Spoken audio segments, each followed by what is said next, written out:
Good afternoon, everyone. Welcome to the Foreign Correspondents Club of Japan and to today's professional lunch. I'm Anthony Rowley, the first Vice President of the club, and it's my pleasure today to welcome our two guests in order of speaking. To my immediate right is Dr. Yuqing Xing, and to his right is Dr. Masahiro Kawai. They're going to be talking to us today about Chinese President Xi Jinping's One Belt, One Road initiative, or OBOR, as it's known, although some people know it as BRI, Belt and Road Initiative, BRI, so you can take your pick. Different people have very different visions of what this OBOR is all about. Some see it as a brilliant vision of connectivity across the Eurasian continent. If you like, the infrastructure project to end all infrastructure projects. And others see it in a rather different light. Some see it as an example of Chinese economic imperialism, or a means for China to export its surplus production of steel and cement and other commodities for use in infrastructure projects. Whatever it is, it's really a bit of an enigma. I think that's a fair word to describe it. It's obviously far more than a project to revive the ancient Silk Road connecting China with Europe. But the concept of OBOR has been evolving almost continuously since it was first announced by President Xi in 2013 and then formally unveiled in Beijing in May of this year in the presence of some 30 or so heads of state. So first I'm going to ask Dr. Xing if he would give us an updated outline of what OBOR is really all about. And after that, I'll ask Dr. Kawai to give us a Japanese perspective on OBOR.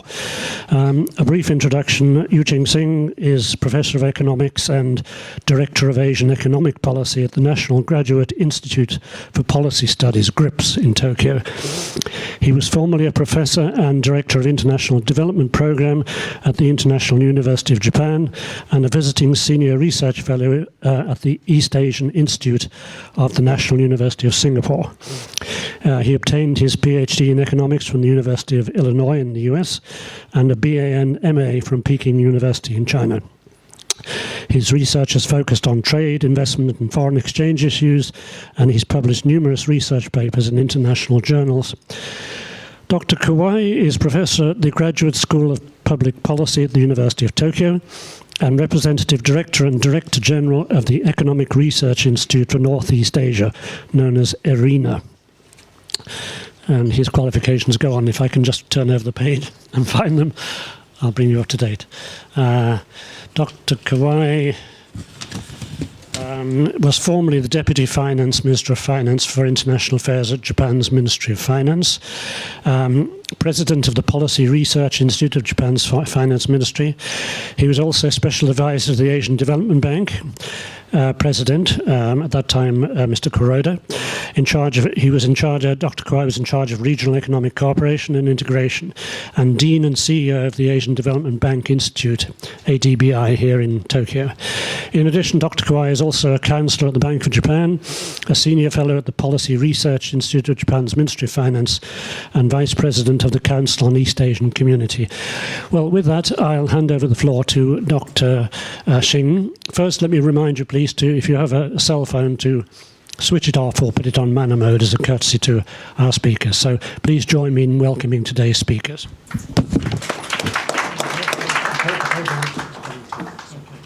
Podium.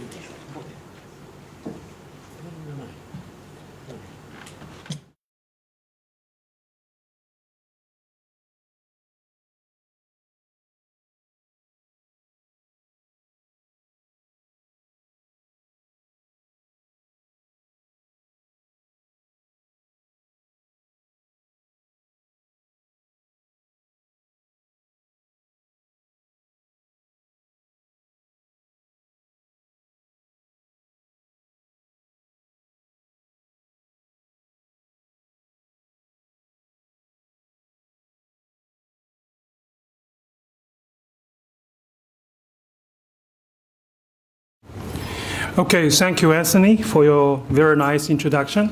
It's my great pleasure to be here to talk about China's One Belt, One Road initiative. I'm also very happy to see Professor Kawai. He was my former boss when I worked at ADB Institute. I think maybe about 7 or 8 years ago, I came here also with Professor Kawai. So this is my second time to be here. I'm going to briefly explain about progress and the challenge of the One Belt, One Road initiative. First, I'd like just to show you the background about this One Belt, One Road strategy. It consisted of a new Silk Road and 21st century maritime Silk Road. The new Silk Road starts from Xi'an. That's my hometown. So personally, yes, I support this new strategy, and I'm very happy the Chinese government initiated this strategy because my hometown Xi'an, with more than 5,000 years history, it is the origin of a Chinese civilization. But in terms of economic development, it has been behind of East Coast area. So I'm very glad to see my hometown and the rest of area in the west of China would be developed through this project. If you look at that, starting from Xi'an, go through Urumqi, then into Kazakhstan, Uzbekistan, and then go to the Middle East, Iran, finally end at the Europe, also pass through like Russian, Germany, and Netherlands, Rotterdam. This is the new Silk Road. There is another one, is 21st century maritime Silk Road. This is sea-based. So this maritime Silk Road, China will be linked with Southeast Asian country, African country, and European country. So look at the picture. It's a really ambitious project. It's a grand strategy of China.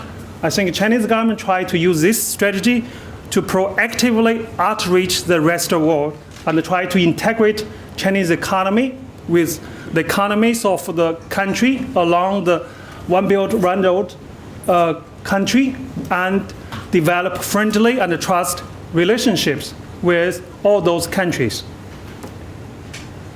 Here is a brief chronicle of One Belt, One Road strategy.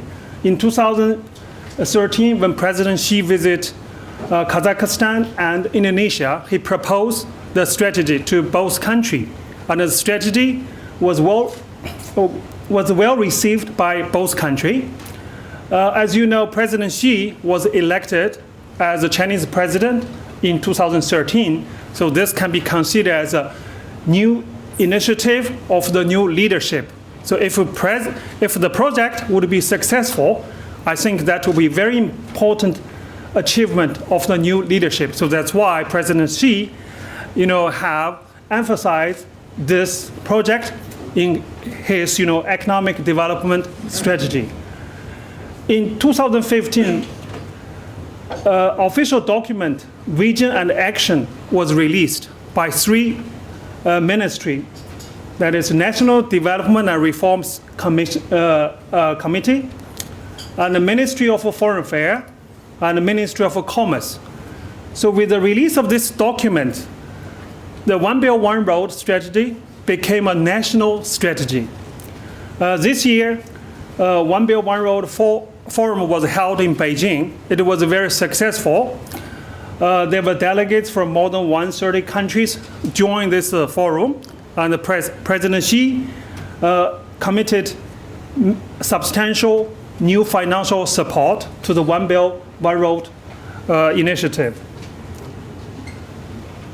In a nutshell, this is a national strategy. Through the new Silk Road, China will be linked with Europe. And also through this 21st century maritime road, China will be linked with Southeast Asian country, Africa, and European countries. So this strategy will be used to promote China's overseas investment and to promote trade and coordinate official development assistance. China has been receiving official development assistance from industrialized country. Now, China gradually provide official development assistance to developing country. However, most of those official development assistance have been provided by different ministry and different departments. So coordination is necessary. In the future, you will see China may have this official development assistance bureau. So what can China benefit from this One Belt, One Road strategy? In most of Chinese official documents, you will see the benefit of all the foreign country have been emphasized. Of course, many Chinese scholars, they also talk about how China can benefit. So here, I'd like to emphasize how China can benefit from this strategy. First, China can find the new market. China has been the largest export nation in the world. So we talk about rebalance. We talk about so-called domestic demand-driven growth strategy. I think it's very difficult for the Chinese economy rebalance to so-called domestic demand-driven. So export remain a very important growth engine for Chinese economy. Therefore, it's very important for Chinese company to develop new market in the emerging economy. Why? Because Japan, Europe, and the US, those markets have been saturated with very slow growth rate. Therefore, it's important to have new market from the emerging economy. Secondly, nurturing a conducive environment for Chinese overseas investment is very, very important. If we recall China's economic reform and openness in the last 4 decades, basically it's like a one-way phenomenon. That is, China opened its door, then foreign investors bring their capital into China. But now, it's time for Chinese company to go out, to invest in the overseas, to develop their own global value chain. But to invest in overseas, a conducive, friendly environment are necessary. Therefore, this project will help Chinese company to build up those necessary environment. Thirdly, ensuring energy supply. China rely on foreign energy. Now I think China imported more than 50% oil from abroad. China also import a lot of natural gas, and Chinese company need a lot of minerals. Therefore, to ensure the security of energy supply, not just the source, but also the transportation routes are very, very important and crucial for the future development. The fourth point is exporting excess production capacity, in particular in the area related with infrastructure. As you know, China has built up this longest high-speed train network in the world. That basically means China has built up a massive capacity to build high-speed train. But those kind of capacity need to be exported to some other country. In addition, China has built the longest highway in the world. Well, those kind of construction capacity also need the new market to be absorbed. Last but not the least, promoting yuan's internationalization, because we already know relying on the US dollar has a lot of problems. So to promote Chinese yuan's usage globally, that is a very important agenda. Even in the last 1 or 2 years, because of exchange rate volatility and capital flight, yuan's internationalization progress has been delayed. But I think Chinese government will still put that on the top of their agenda. So this is also very important for China. In order to support this project, China set up this Silk Road Fund that is with $40 billion in 2014.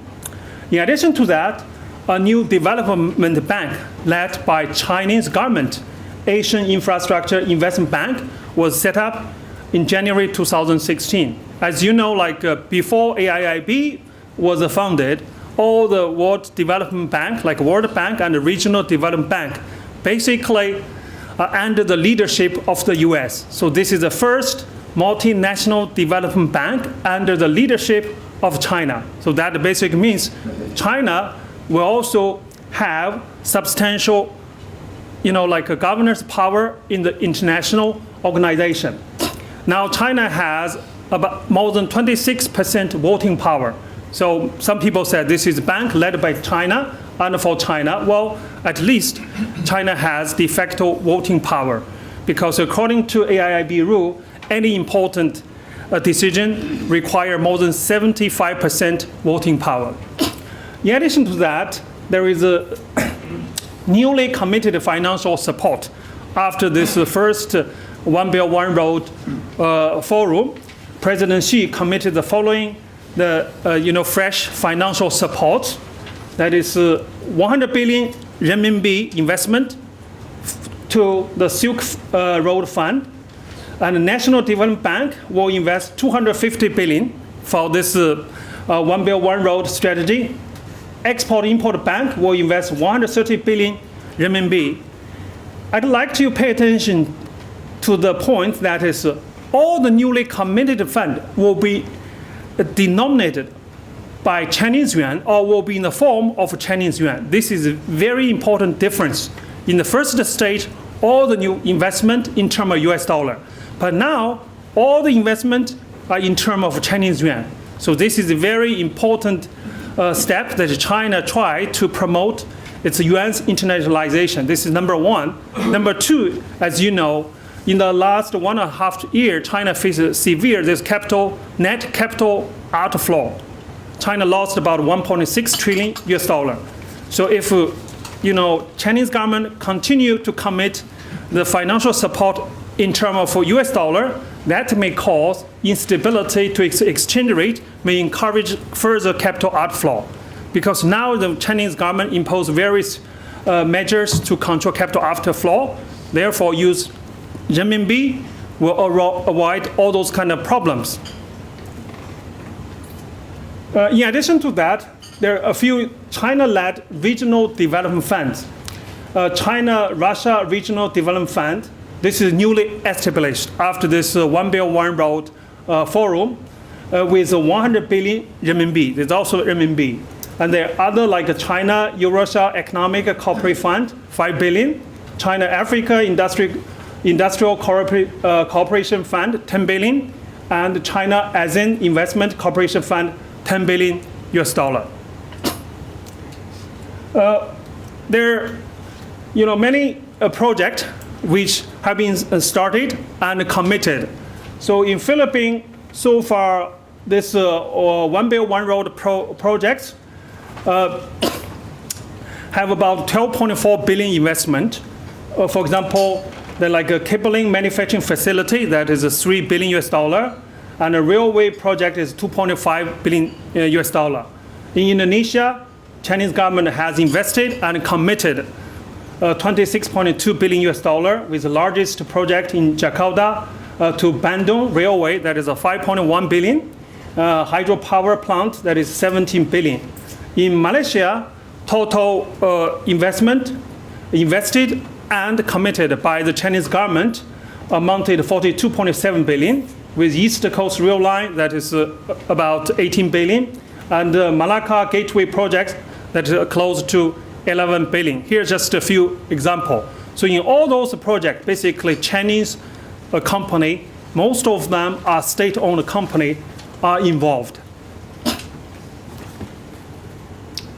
Now I'd like to talk about the challenge, because in the vision and action document, it said, One Belt, One Road, okay, I'll finish very soon.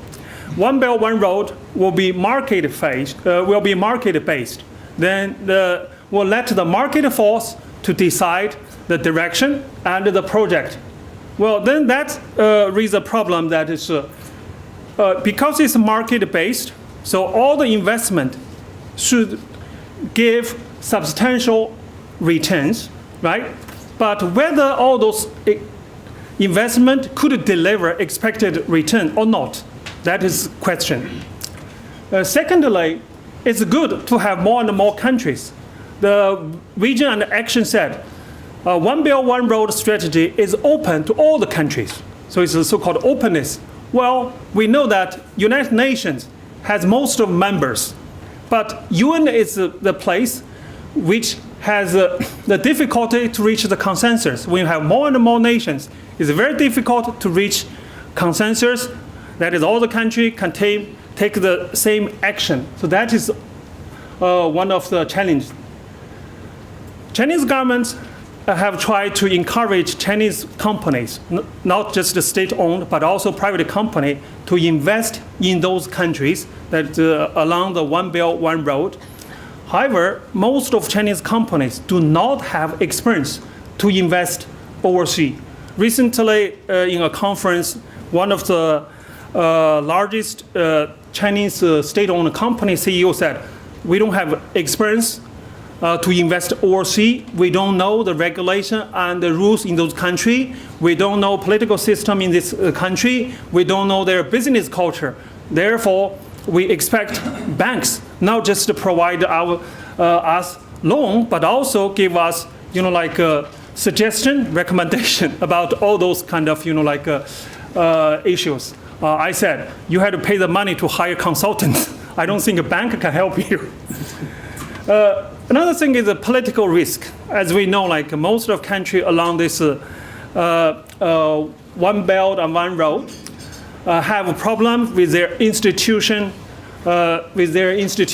Some country may not have well-established institution to ensure the enforcement of a contract and to ensure the rights of investor. So with the change of regime, often the investment may be lost completely.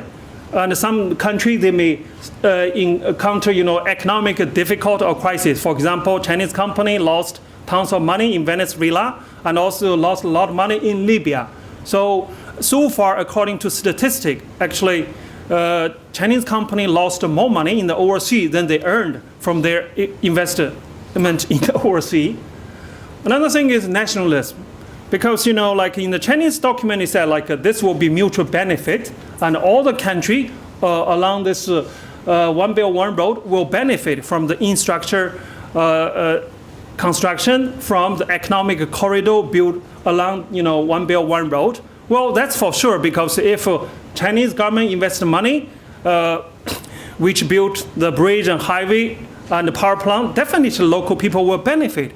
On the other hand, Chinese influence will be strengthened. So in some country, they may feel uncomfortable about, rising influence of China. I just visited Mongolia 2 weeks ago. When I talked to the people, the businessmen, and the government official, one of the major problems in Mongolia is their strong nationalism, which a little bit anti, China or anti-Chinese. So this is also the issue, Chinese government and the Chinese company will encounter. Finally, competition with Asia-Africa Growth Corridor, or we call the Freedom Corridor. This was the initiative of Japan and India. As you know, India did not attend this One Belt, One Road forum, and so far, Indian government does not support One Belt, One Road. And the Japanese government, maybe in the future, Kawai Sensei will explain, they will join the One Belt, One Road, or they will endorse, I don't know. But anyhow, China may face this competition from Japan and India. Those are all the potential challenge Chinese government have to face and to cope with. I'd like to stop here and give mic to Professor Kawai. Okay. Thank you very much, Yuqing, for that fascinating presentation. Dr. Kawai, Japan's reaction, if you like, and also, will Japan join the AIIB? Okay. Thank you very much. It's a great pleasure to be here. To talk about Japan's perspective of the Belt and Road Initiative. First of all, Professor Yuqing Xing gave an excellent overview of the Belt and Road Initiative, which was very, very useful. I have PowerPoint, which is in front of you. I'm not going to use PowerPoint itself. Everything I'm going to speak for the next 15 minutes would be included in the handout. Okay. So my first point, is that it's a very impressive grand vision by China, connecting China with all parts of Asia, the Middle East, Eastern Europe, some parts of Africa, and eventually reaching Europe. And the Chinese government had a successful event on the BRI Forum for International Cooperation in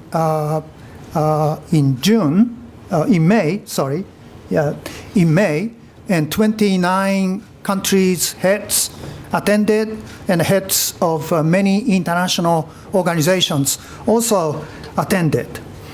I want to say this BRI has several potentials.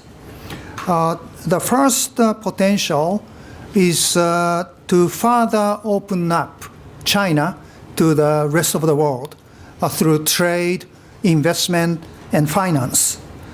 The second potential is for China to provide international public goods to the global community. The third potential is for China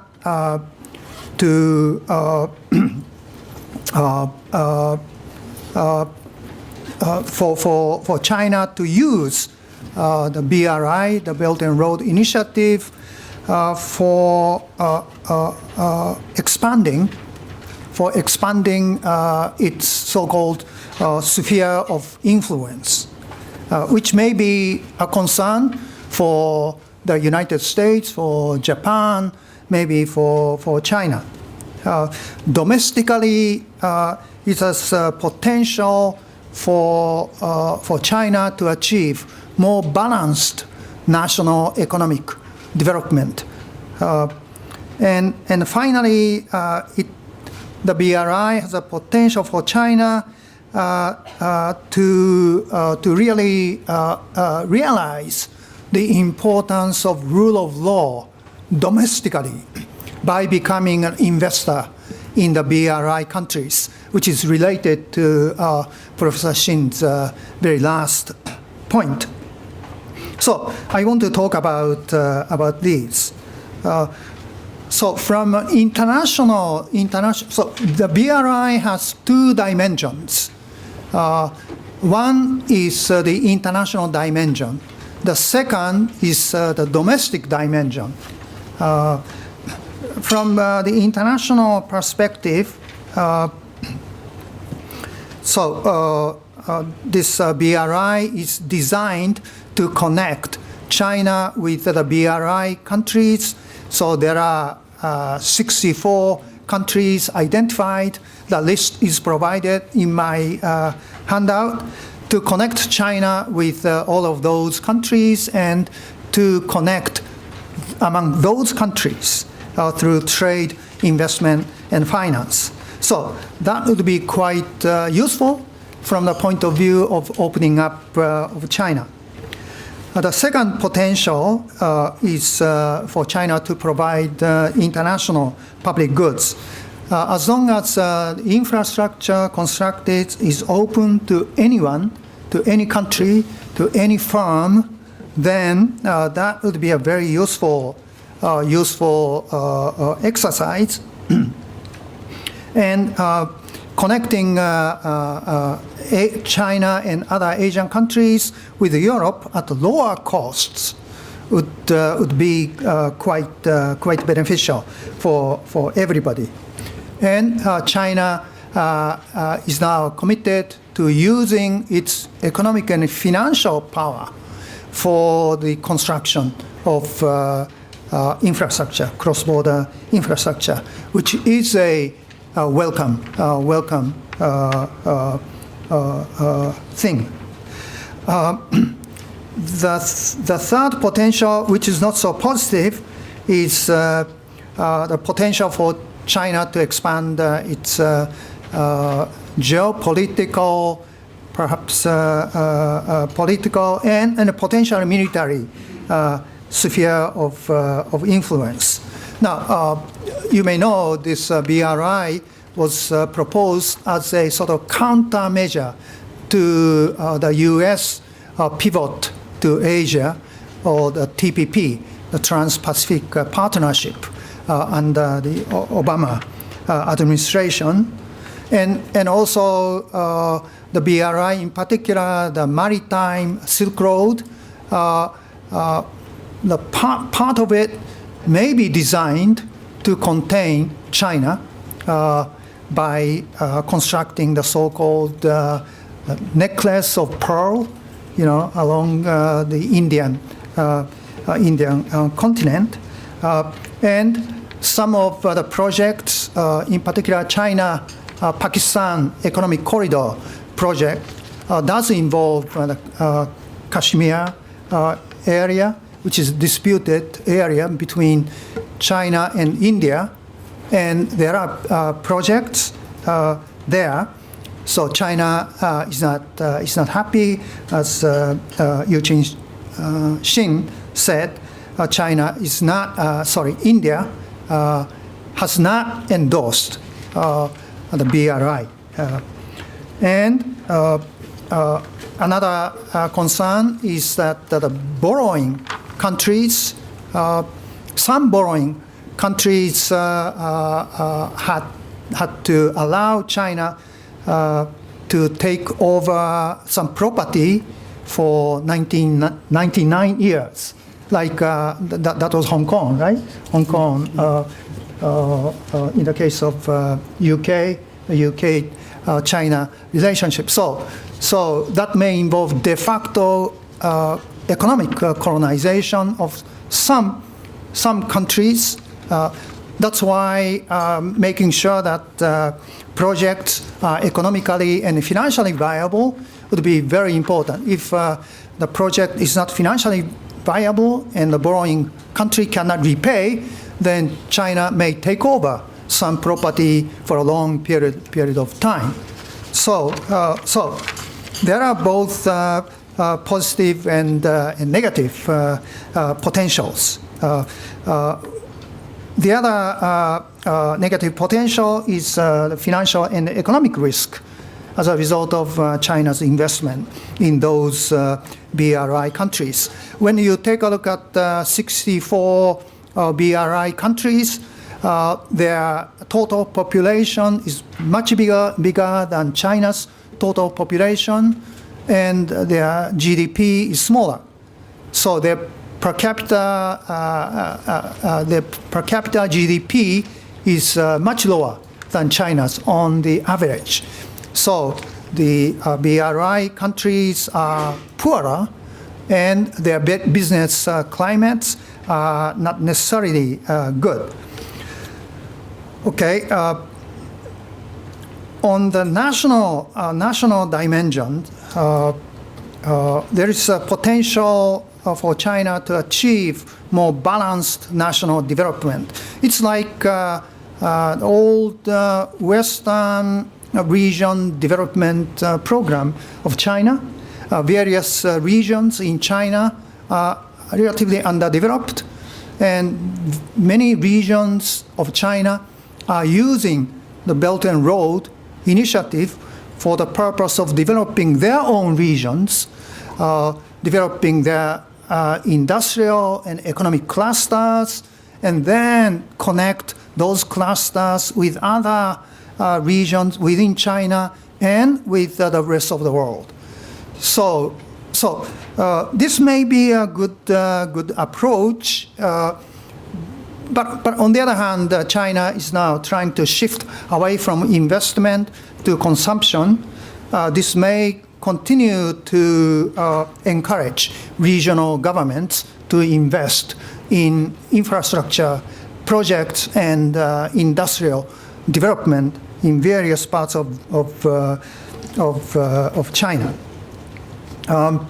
So there are several challenges, maybe some of them overlapping with Professor Xing.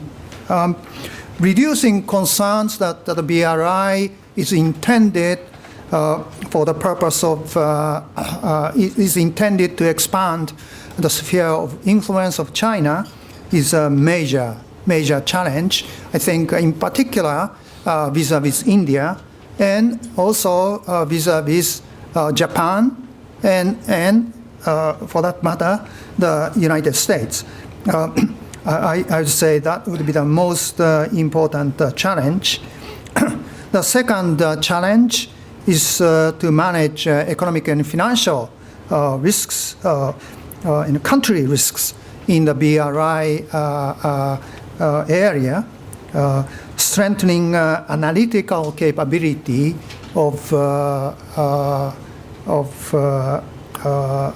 analyzing financial and country risks of the BRI countries, and designing policies to mitigate those risks.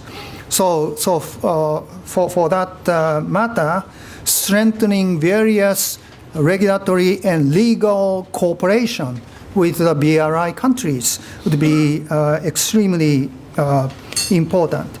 But this has a positive side on the part of China, because that would force the Chinese policymakers to put more importance on the rule of law and contract enforcement, as Yuqing said, the right to property. So once China becomes an investor abroad, then China can pay attention to the domestic side vis-a-vis foreign investors from the point of view of China. Okay?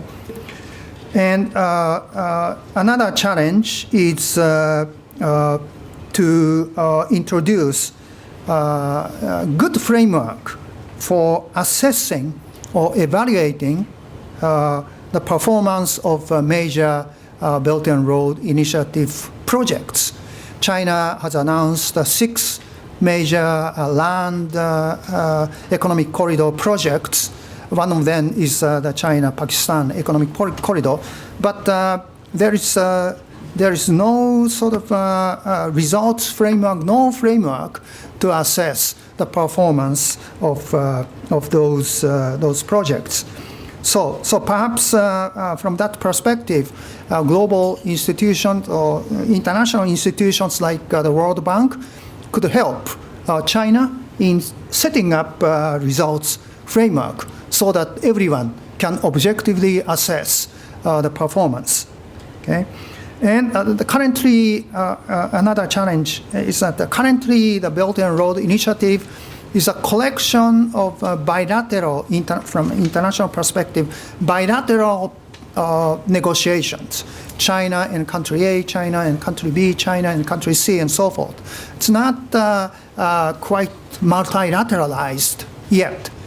A project between China with country A may affect country B's economic welfare, like India is a point. So multilateralizing this whole process would be quite important. And setting international standards with regard to various matters like environmental sustainability, social sustainability, procurement, trade and investment rules, and so forth, would be quite important. And perhaps this is the area where countries like Japan can help. Finally, Japan's approach. Prime Minister Abe sent his official delegation to the BRI Forum for International Cooperation in May. Mr. Nikai was sent, which was a positive sign by Mr. Abe. And then in June, Mr. Abe gave conditional support for the BRI. The condition is that the BRI should be harmonious with the BRI countries and has to set up a free and fair Trans-Pacific Economic Zone. And also the BRI has to be open in terms of infrastructure and has to be transparent and fair in terms of procurement.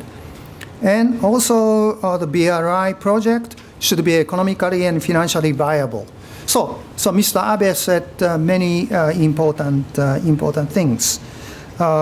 And he's now, Mr. Abe is now proposing meetings for leaders, Mr. Abe and Li Keqiang and Xi Jinping, which is quite useful. This year is the 45th anniversary of the Japan-China diplomatic normalization. And next year is the 40th year of Japan-China Peace and Friendship Treaty. But at the same time, Mr. Abe is hedging, working with India, as Yuqing Xing talked about. This Asia-Africa growth corridor is maybe designed to counterbalance China's maritime Silk Road idea. From now on, my last minute, what's going to happen? Mr. Abe's positive attitude toward the BRI is certainly going to encourage Japanese private firms to actively participate in some of the BRI projects. So far, without political sort of endorsement by the Japanese government, my view is that the Japanese companies have been quite reluctant to join in an open way BRI projects, although private firms are not under control under control of the Japanese government, but still they were reluctant. Now they may become more active. And we have yet to see if there would be a Japan-China supported BRI project. In the future, I think we have to wait for summit meetings between Abe and Xi Jinping.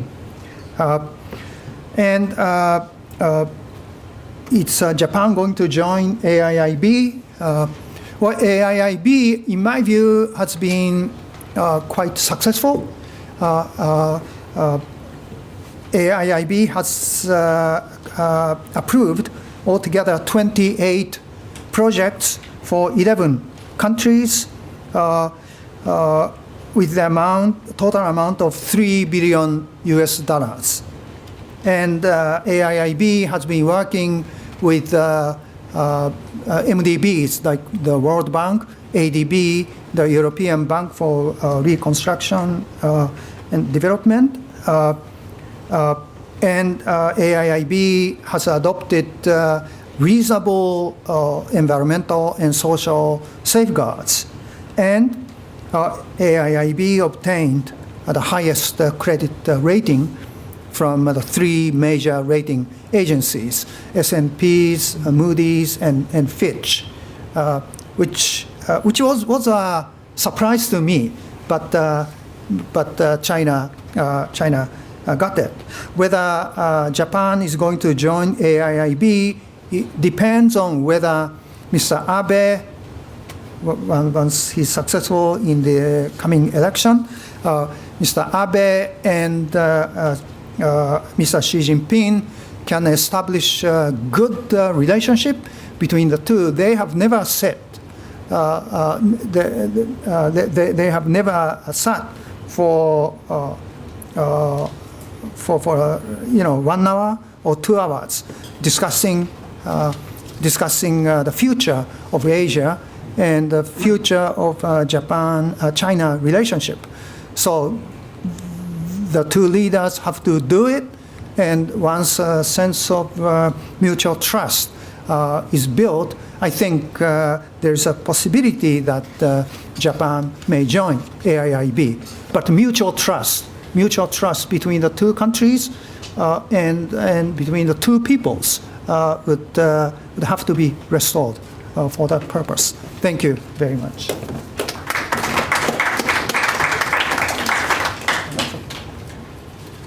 Okay. Can you take the podium? Thank you. Very good.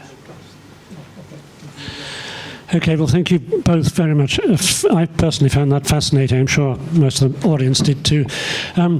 Before I open the floor to questions generally, I'd like to ask one quick question myself, mainly of Dr. Xing. When we talk, Dr. Kawai talks about multilateralizing the OBOR. What do we mean by that? I mean, at the moment, a country can't actually be a member of OBOR, I don't think, but if there were to be, is it possible that OBOR, the One Belt, One Road, could become a kind of institution that countries could join formally and therefore have voting power within?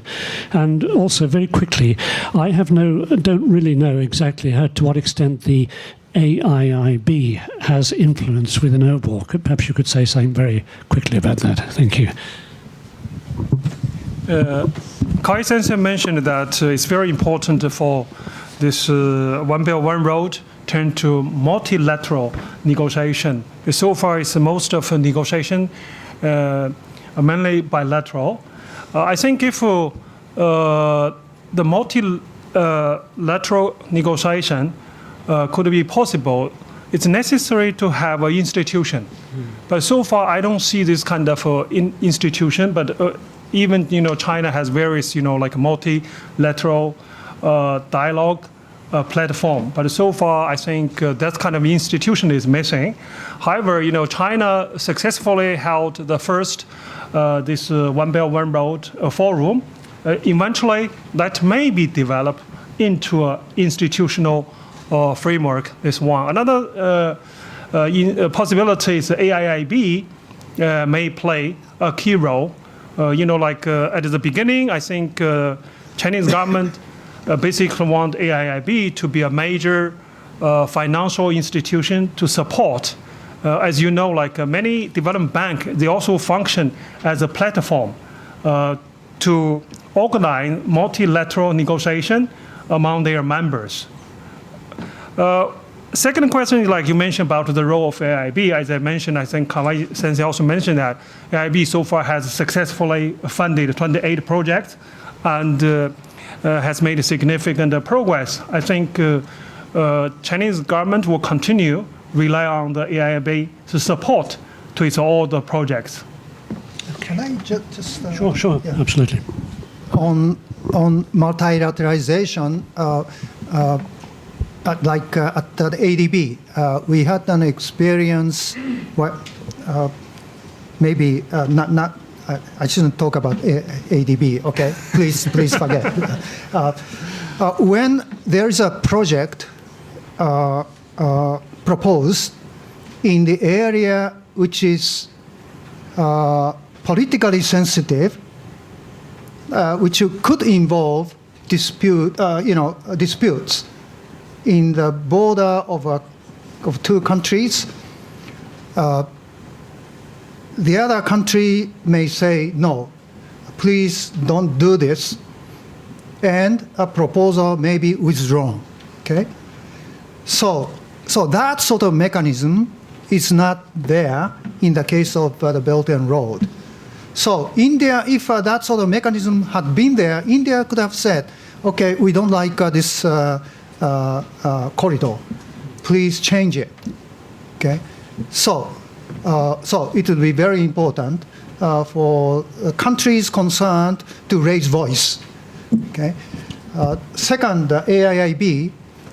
When I went through project documents, I went through all the 28 project documents.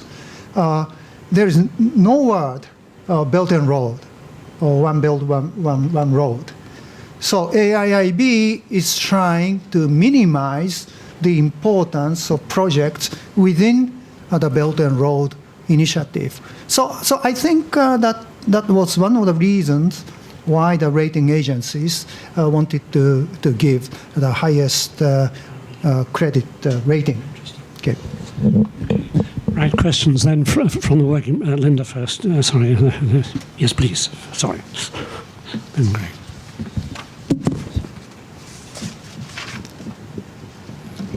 Hello, Isabel Reynolds from Bloomberg. I wanted to ask Dr. Kawai, you mentioned that the way forward potentially for Japan to take part in this would be to develop ties with President Xi, to have a summit, to get reassurances about what the whole project means.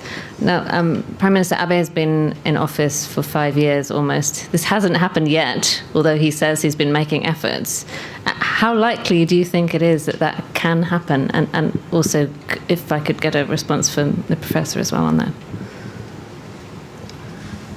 Well, I think it's up to Mr. Xi Jinping, and after the party congress, perhaps domestic political situation would be more favorable, perhaps for Mr. Xi Jinping, and Mr. Xi Jinping can sit together with Mr. Abe and talk about the future development of Asia and the bilateral relationship. So I think it's all up to Mr. Xi Jinping. I think Mr. Abe has been restraining himself without provoking any sort of anti-Japanese sentiments on the part of China for some time, and I think it's up to China. I think that will happen very soon. Last night, Chinese embassy hosted the party to celebrate China's National Day, and also the formal diplomatic relation with Japan, 5 years. Prime Minister Abe went there. This was the first time in the last 15 years Japanese Prime Minister attended the national celebration party hosted by Chinese embassy. And Prime Minister Abe delivered speech. He was very positive. Not just he went there, he also brought his major cabinet member, including Minister of Foreign Affairs and the Minister of Defense and other important people. And he was looking forward to meet Chinese Premier Li Keqiang, and also he was looking forward to visiting China next year.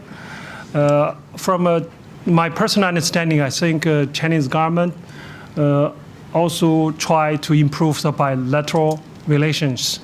I think Chinese government will try not let this historical or territory dispute to undermine the bilateral relations. So political and economic relation between Japan and China are very important for China to move forward. Very nicely positive note. Greg first, and then...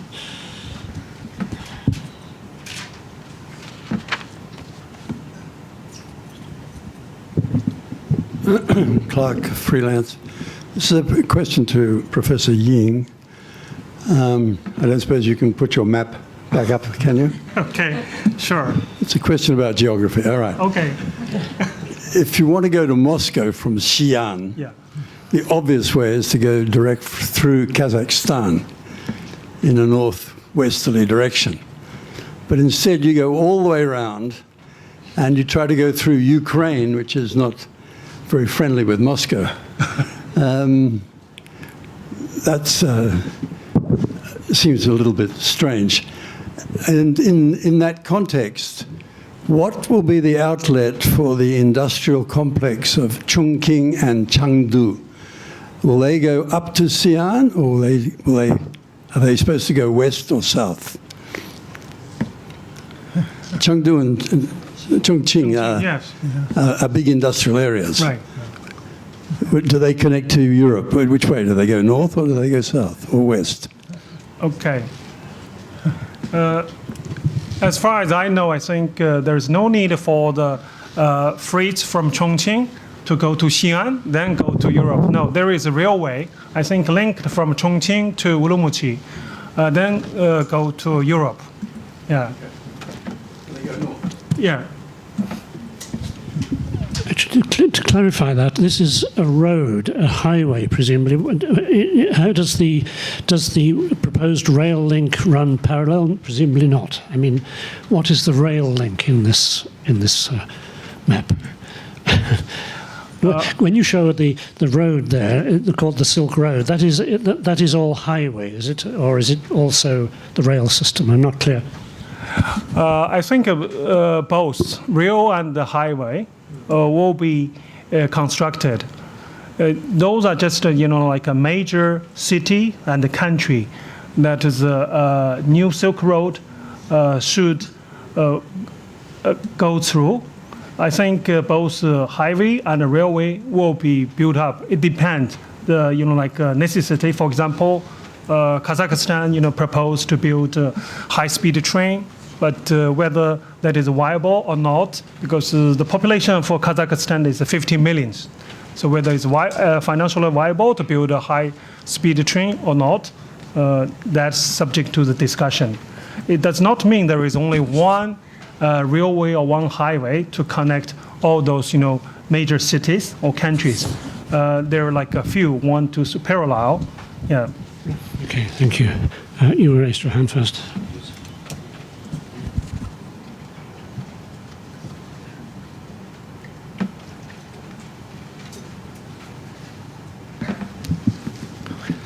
Siegfried Nidl, freelancer from Germany.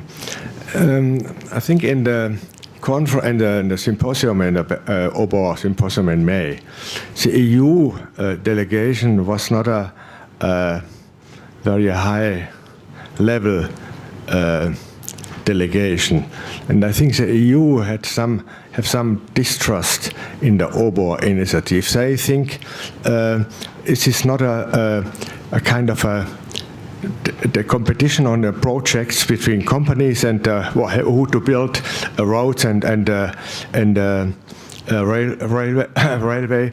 It's not an open process. It's more made by organized by Chinese state-owned company. It's difficult for European countries to compete because all the Chinese projects are supported or financed by the government. It's not an open process. So, I think you may refer to a case that is Chinese government already reached agreement with the Hungary government to build a high-speed train. That project was stopped by EU because that violated the procurement rule of this transparent and the openness. That's what Kawai Sensei mentioned. From Chinese side, I also heard many scholars, they criticize the EU's action.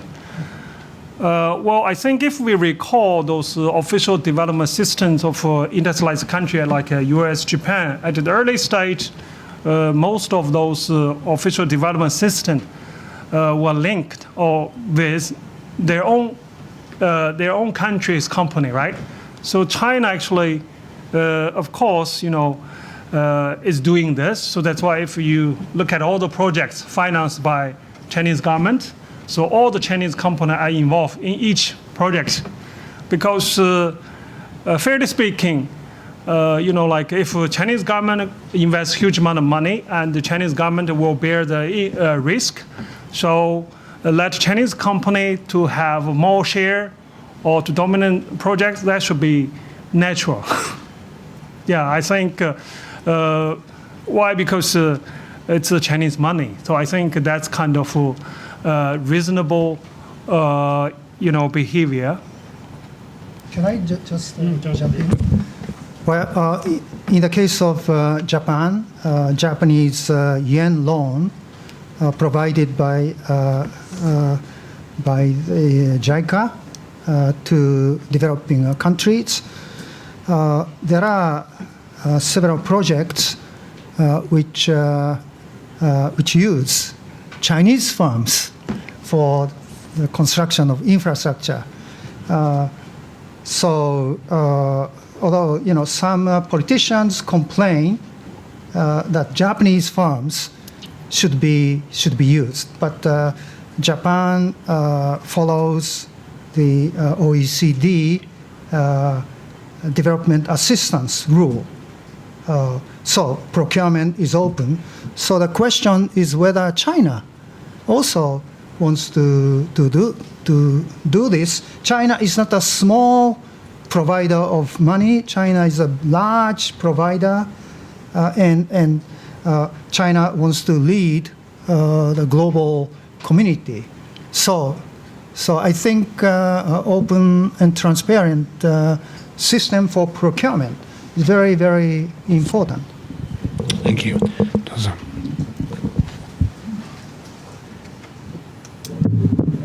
Süddeutsche Zeitung Neidhardt. If you go back to geography, if you know the area there, it's absurd to get from Samarkand to Dushanbe and then to Tehran. This is not hardly possible, and that through war-torn Afghanistan. But that's not my question. The question is to get from Almaty to Moscow was done every day by hundreds of trains during the Soviet Union. So the question is, why does China avoid Russia in this whole OBOR project? It's almost completely ignored Russia.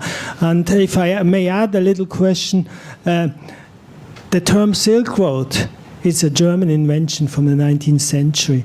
There was never a Silk Road. There were lots of trade going on, but not silk. Is China happy to use this kind of imperial term? Or imperialistic term? Okay. I don't think China avoids Russia. I think it's Russia, even you don't see this issue to go to Moscow. Actually, now there is a railway link from Beijing to Moscow. I think there will be a high-speed train, railway built up in Russia. There will be China, Mongolia, and the Far East economic corridor. I think Russia will be deeply involved. If you notice what I mentioned, newly established China-Russia Regional Cooperation Development Fund, that is 100 billion Chinese yuan. Secondly, well, it depends how you interpret, because when Chinese government tried to interpret this, they recall about the glory time in the history. Maybe for foreigner, you think it's like imperialism, because personally, my knowledge about history is very little, but I don't remember any kind of imperialism action, like during the 13th century, when the Silk Road was a major road for the trade between China and the Middle East, as well as the European countries. Another point is President Xi said this like the dream, the China dream, right? Try to reach this dream, and in parallel with those kind of glory time in the history, like Tang Dynasty. So I think when they use this term, they simply try to have an image that is China will achieve the prosperity is used to have in the history. I don't think they have any kind of imperialism, concept in their mind. This is my personal understanding. Okay, we've had 3 questions from German correspondents, and there are some people who argue that OBOR is really all about the China-German nexus. I mean, people like Ken Calder, for instance, who says that what is really driving the OBOR is the desire by China and Germany to link their industrial heartlands, to have exchange of industrial goods, supply chains, and so on. Do you discount that idea? Both of you. You first. You first. Oh, okay.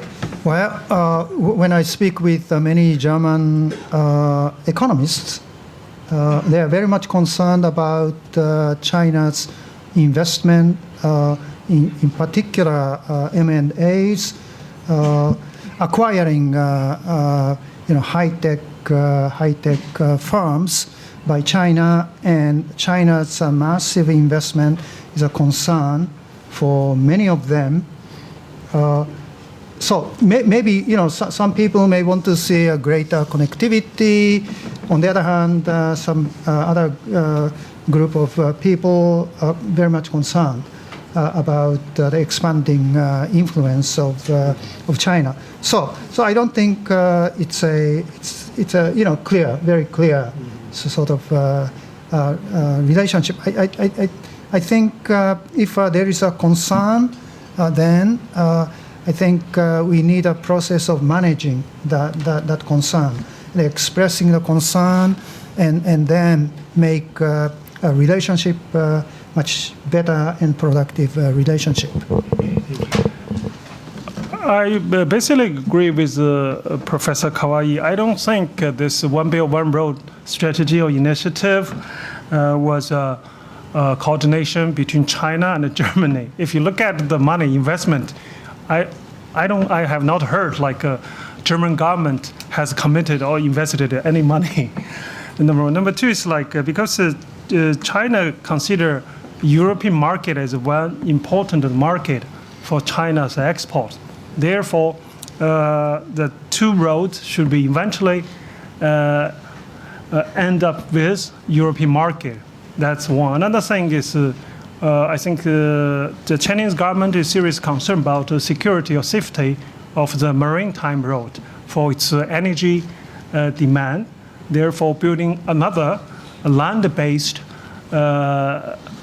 road through the Central Asia should be kind of an option or alternative.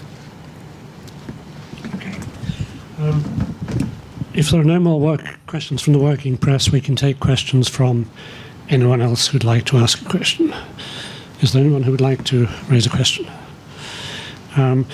If not, let me just ask about the position of Britain. I mean, Britain is leaving the European Union. How, if at all, could this affect Britain's sort of standing within the OBOR community, if you like?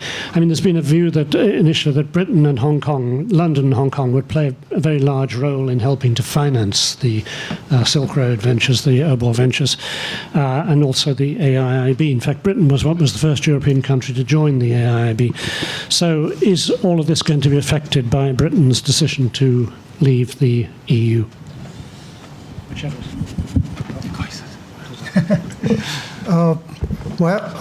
Brexit itself may not have a significant impact on the Belt and Road Initiative, but it does have an impact on several Asian countries. I think the country that is affected the most by Brexit is Japan in Asia, because Japan is the largest investor in Britain, and investment was based on the fact that the UK was part of the EU, so a single market.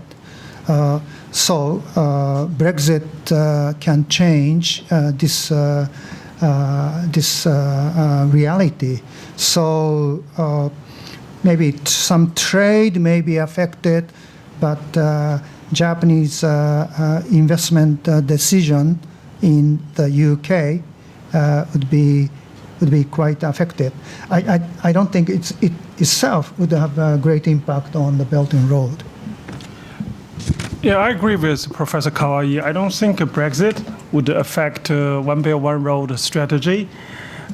Also, raising a fund to support One Belt, One Road strategy, it's not a major concern of the Chinese government. When Chinese government initially proposed this strategy, what the government had in mind is how to spend $4 trillion foreign reserve more efficiently than simply investing in the U.S. government bond. That's the initial idea. So after the Chinese government saw $1 trillion drop in its foreign exchange reserve, the Chinese government changes its strategy. So if you pay attention to my slides, all the newly committed funds in terms of Chinese yuan. So because Chinese yuan is a sovereign currency of China, there is no problem to write more checks in terms of Chinese yuan. interesting point, actually, Dr. Kawai. What implications does that have for the yen, the internationalization of the renminbi? Does that have implications for the future use of the yen, for example? The yen will become diminished in importance as an international currency.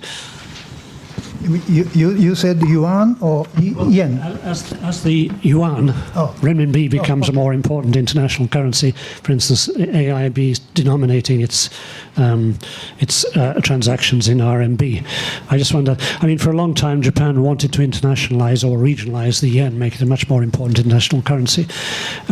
This is a little bit of a digression in a way, but do you see any longer the chances of the yen being used more internationally, or will it be overtaken by the RMB in that? Well, hopefully, from a long-term perspective, the role of the Japanese yen would come back as a result of restoration of the Japanese economy. But for the time being, renminbi internationalization is going backward.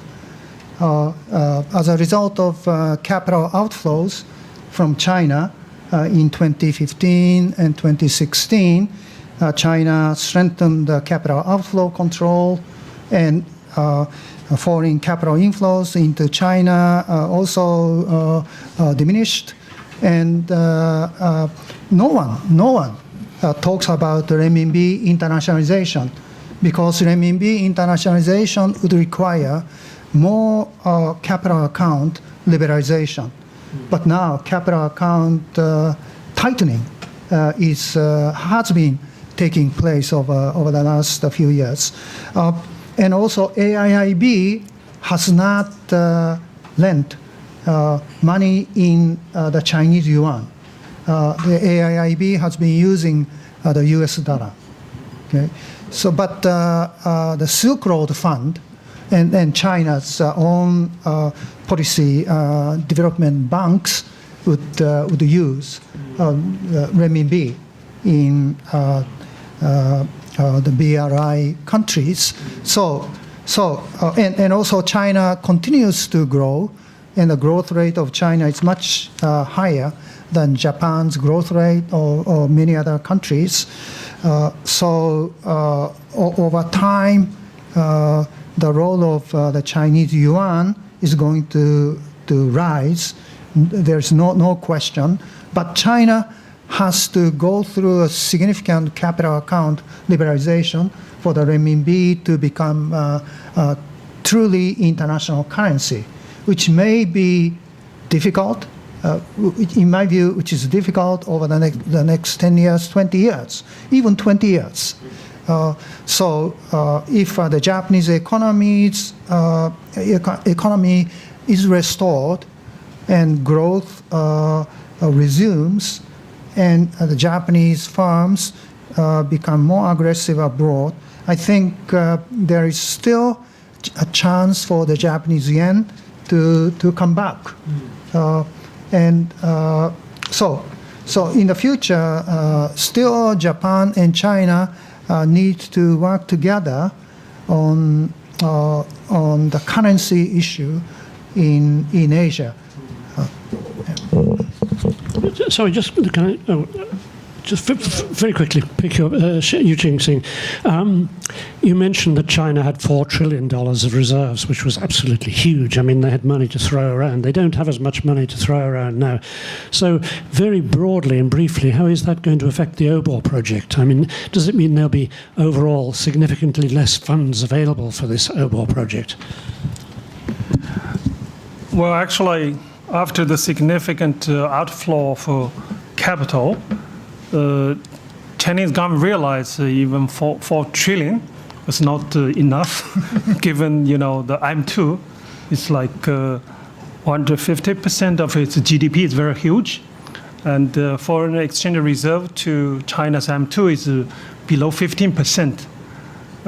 Therefore, I think the Chinese government has been very cautious for continue providing dollar-denominated investment of fund to all those kind of projects.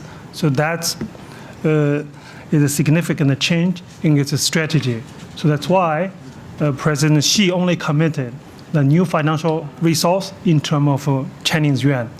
Related to what Kawai Sensei mentioned, I agree, like the progress of yuan's internationalization has been delayed or stopped completely, because if we look at the offshore market of yuan in Hong Kong, it's almost dead.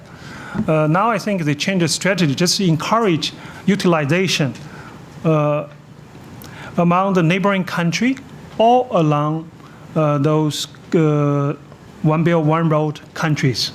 Like when China provide more and more yuan-denominated loans, that basically means the utilization of yuan will be increased between China and all the countries receive yuan-denominated loan.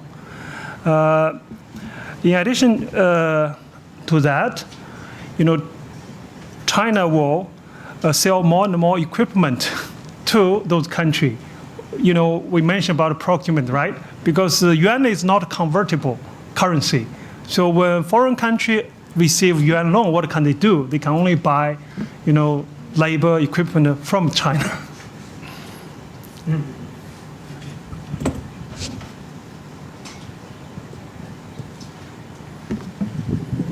Question to Professor Xing. This is an economic project. Usually the average citizen doesn't care much about an economic project, like the Japanese about TPP or the Americans about TPP. In China, there's a total craze. Even pop singers are devoting their song for OBOR. And can you explain that? And will this go on, or will this be over after the party conference? This is a very interesting question. That is, I think your question basically is what is the response of every citizen, right? How do they think about this One Belt, One Road? I think every Chinese citizen, they basically, like me, care about their own welfare. I don't think they care much about what happened beyond the border of China. Kawai Sensei mentioned, from the report of AIB, he did not see any project specifically linked with One Belt, One Road, right? But in China, that is just, reverse. They put every project into One Belt, One Road initiative or strategy to show we have achieved significant, results. So even, many investment projects which should be done, following original agreement, but they put everything into One Belt, One Road initiative. Why? Because, as you know, in China, the central government is very strong, right? So under the leadership of the central government, under the leadership of president, all the agency, should follow. There is a gap between the thinking of every citizen and the Chinese government. Let me give you another example. Recently, a Stanford professor who studied about China more than 30 years, he published a report about, why China faces the risk, of a middle income trap. In his study, he used a statistic to show all the countries they have been industrialized, the percentage of high school or above graduates is more than 70% on average. But in China, the labor force with education beyond high school, including high school, is around 24%. So he suggests that if Chinese government could use 1/10 of its official development assistance, that could, change the education situation of a rural area significantly.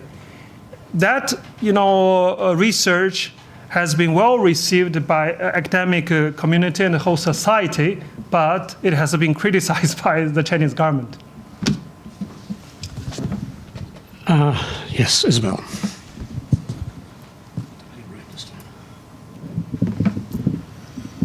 Isabel Reynolds from Bloomberg again. I was just looking at the map one more time and thinking about the question of Japan joining or not. And one question occurs to me is, why would Japan join something that seems to be totally facing away from Japan and there's no even dotted line to Japan?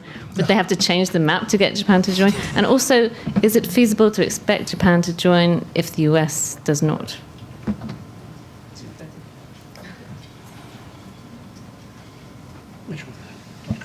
Kawai says. Well, I wanted to add the two maps to my presentation, but I did not.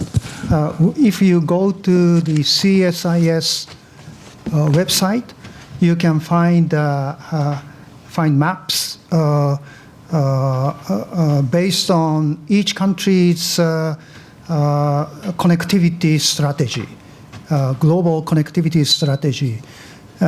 So there is a Belt and Road and Russian idea, even Korean idea, Iranian, Indian, and Japanese idea is there. But Japan's strategy is very, very, according to CSIS, very, very tiny, and Japan. That map was based on information before this Asia-Africa economic corridor. But perhaps Japan needs in my view, a grand strategy how to connect Japan with the rest of the world, and how Japan can help other countries. And some of those ideas may overlap China's, but potentially Japan and China can work together. Maybe not necessarily on physical construction of infrastructure, but in the area of soft infrastructure, like working on country analysis, legal, regulatory strengthening of developing countries in Asia, which is also useful for China. So Japan, whether Japan wants to join the Belt and Road Initiative is one thing. A more important strategy for Japan is to create a global connectivity strategy for Japan, which seems to be missing. Japan has connectivity programs in some parts of Southeast Asia and India, and connecting India with Africa and ASEAN, but Japan needs much greater connectivity strategy, and part of that may also involve the U.S. interests. Very interesting. Just a minute, sorry, did you wish to Okay, just one sentence. I think Japan has to export its own infrastructure construction capacity. So not necessarily make Japan on the map of this One Belt, One Road initiative, because One Belt, One Road initiative will be involved huge amount investment in infrastructure construction. So Japan can benefit if China and Japan have those kind of mutual understanding about the project. Okay, yes, Masahiro, please.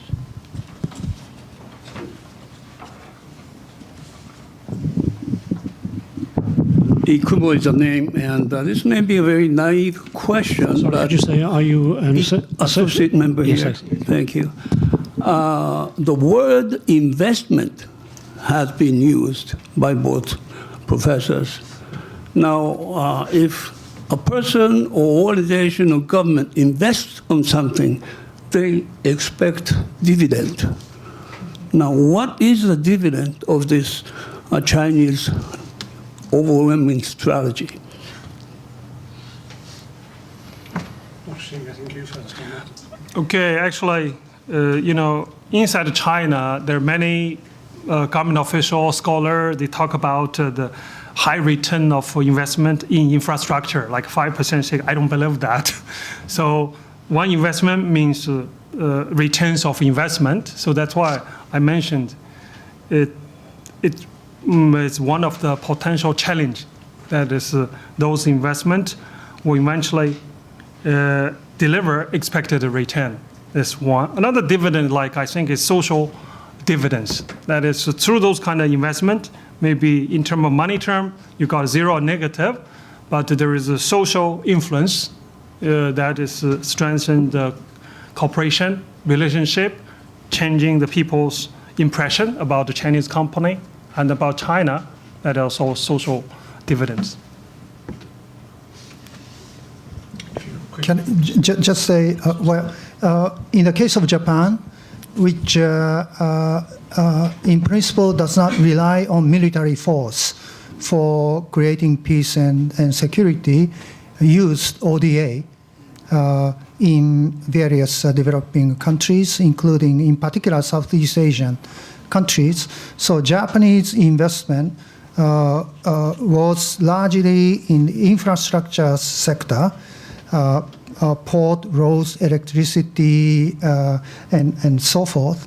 And the direct rate of return may have been very small, but it had an economic spillovers in those countries. So the Japanese strategy was to encourage the recipient country's economic development so that Japan would benefit from the economic development of those recipient countries. And that would also contribute to a better bilateral relationship. So one question to China is whether China really wants to see economic development in those recipient countries so that economic growth of those developing countries can benefit many, many other countries, not only China. Whether China has that sort of grand vision, maybe that's a kind of question you are asking. Yeah. Okay, well, thank you very much. Sorry, we're right up against time, and I'd like to thank you both for coming along. A fascinating debate and many interesting ideas thrown out, so perhaps even enough for a future debate. In thanking you, I'd like to offer you both, as usual, a one-year honorary membership of the club. And please come back again. Okay, thank you very much. Thank you very much. Okay, great.